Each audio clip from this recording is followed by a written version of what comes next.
नमस्कार दोस्तों, दरभंगा रॉक्स में आपका स्वागत है। जो लोग दरभंगा में रहते हैं वो इस तस्वीर को रोज़ महसूस करते हैं, रोज़ झेलते हैं और वो वाकिफ़ होंगे इस तस्वीर से कि किस तरह से रेल ओवरब्रिज न होने के कारण किस तरह से लोग जाम में फंसते हैं। चाहे वो दोनार गुमटी हो, पंडा सराय गुमटी हो, बेला मोड़ हो, दिल्ली मोड़ हो, कहीं भी आप चले जाइए, यहाँ पर आपको जाम में फंसना ही फंसना है क्योंकि आरओबी नहीं है। और लंबे समय से ये मांग उठ रही थी, लेकिन बड़ी खुशखबरी आई है कि नितिन गडकरी, केंद्र सरकार ने ये अनाउंस कर दिया है, बाकायदा नाम लेकर के अनाउंस कर दिया है कि उन्होंने फ़ंड को स्वीकृत कर लिया है। अब राज्य सरकार के ऊपर है कि वो कब इसको काम को करवाती है और कब फिनिश करवाती है। हालांकि राज्य सरकार ट्रैक रिकॉर्ड तो अभी तक दिख रहा है, उससे तो स्वीकृति के बाद भी काम शुरुआत नहीं हो सकी है। खास करके सीतामढ़ी और बंगाली बाज़ार आपके सामने है।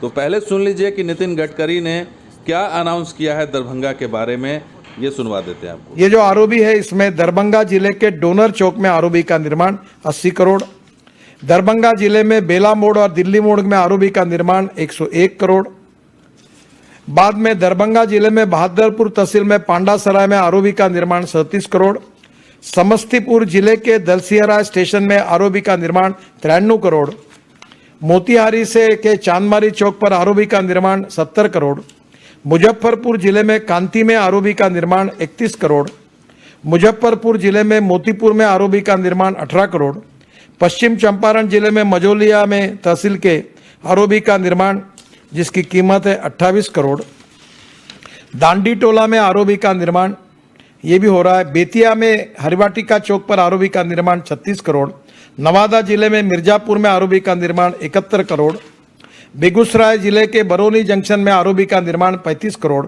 और कटिहार में धालन ईस्ट बलरामपुर में बरसोई जंक्शन में एक आरओबी का निर्माण 68 करोड़। इसकी मैं आज नए से घोषणा कर रहा हूँ। तो बिहार के तमाम आरओबी जो बनने हैं उसको जो स्वीकृति मिली है, उन्होंने नितिन गडकरी ने बताया। और जो दरभंगा के सांसद गोपाल जी ठाकुर ने भी इसमें उन्होंने वाहवाही बटोरी और जो ट्वीट किया, प्रचारित किया, उसमें लिखा कि नितिन गडकरी जो द्वारा दरभंगा शहर को जाम से जल्द मुक्त करने हेतु अपने मंत्रालय से दोनार चौक पर 80 करोड़ रुपया उन्होंने स्वीकृत किया, जैसा उन्होंने बताया भी। इसके अलावा उन्होंने बताया कि बेला मोड़, दिल्ली मोड़ पर 101 करोड़, अब ये अलग अलग है या एक साथ है ये देखना होगा, 101 करोड़ रुपया उन्होंने स्वीकृत किया है। इसी तरीके से वो बता रहे हैं पंडा सराय गुमती पर 37 करोड़ की लागत से आरओबी बनाने की मंजूरी प्रदान की गई। लेकिन बड़ा सवाल दोस्तों ये है कि क्या इतने पैसे से क्या वो सिंगल लेन बनेगा या डबल लेन बनेगा या 4 लेन बन पाएगा? ये बड़ा 4 लेन तो संभव नहीं है। और ये सवाल उठाया है दरभंगा के पूर्व सांसद कीर्ति झा आज़ाद ने, क्योंकि उनका कहना है कि कहीं ये स्थिति न बन जाए कि जैसे कठलवाड़ी में आरओबी बना दिया गया, वो किसी काम का नहीं है। कठलवाड़ी वाला आरओबी किसी काम का नहीं है, सिर्फ दोपहिया वाहनों के लिए बन गया और सस्ते में निपट गया। कहीं वही हालत तो नहीं आरओबी की होगी, क्योंकि इसमें जो पैसा स्वीकृत किया गया है वो सेंट्रल गवर्नमेंट के पार्ट से उन्होंने स्वीकृत किया। अब राज्य सरकार के पार्ट से अगर इस तरह ही स्वीकृत होता है तब जा कर के लगेगा कि हाँ डबल लेन होगा या 4 लेन होगा। तो कीर्ति झा आज़ाद ने क्या लिखा है वो बता देते हैं। फेसबुक पर उन्होंने लिखा कि दरभंगा के सांसद महोदय, ये तो बताइए कि दोनार पुल एक लेन बनेगा या 2 लेन बनेगा या 4 लेन बनेगा? आप तो 1 लेन से ही खुश हो जाएंगे, पर जनता को 4 लेन का पुल चाहिए जिससे अगले कुछ वर्षों तक उसको दिक्कत ना हो। 80 करोड़ में कितने लेन का पुल बनाओगे, ये सवाल पूछ रहे हैं। मैंने तो 200 करोड़ का प्रस्ताव दिया था ताकि बड़ा पुल बन सके। और उसके बाद उन्होंने लिखते हैं कि बिक गए, और उसके बाद इमोजी भी है कि स्माइली, और उसके बाद लिखा है खानापूर्ति शर्मनाक। यानी साफ साफ सवाल उठा रहे हैं सांसद महोदय कि आप इतने पे ही खुश हो गए।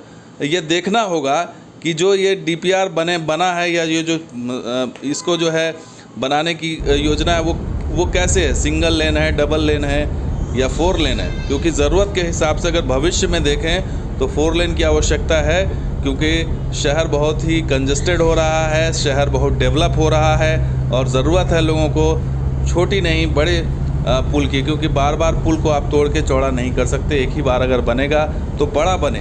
तो सवाल जो है वो जेन्युइन उठाया गया है। अब देखना होगा कि इसको लेकर के राज्य सरकार क्या कदम उठाती है, और सबसे बड़ी चीज़ कि काम कब शुरू होगा, क्योंकि राज्य सरकार के स्तर पर ही काम करना है। और सीतामढ़ी और सहरसा की हालत सबके सामने है। स्वीकृति के बाद भी वहाँ काम शुरू नहीं हुआ है। अभी तक मामला उलझा हुआ, कहीं नक्शे में उलझा हुआ, कहीं कुछ उलझा हुआ है। तो काम कब शुरू होगा, कब ख़त्म होगा, इसकी कोई अभी डेडलाइन या कोई भी चीज़ सामने नहीं है। फ़िलहाल एक शगुफा केंद्र सरकार की तरफ से कह दिया गया है कि अप्रूवल आ गया है। अब देखना होगा कि राज्य सरकार इसको लेकर के कितना प्रोएक्टिव उसका रवैया रहता है। दोस्तों वीडियो कैसा लगा जरूर लाइक कीजिए, शेयर कीजिए, सब्सक्राइब कीजिए। कुछ और वीडियो के साथ हाजिर होंगे। आप देखते हैं दरभंगा से शुक्रिया, धन्यवाद। जय हिंद, जय बिहार, जय मिथिला।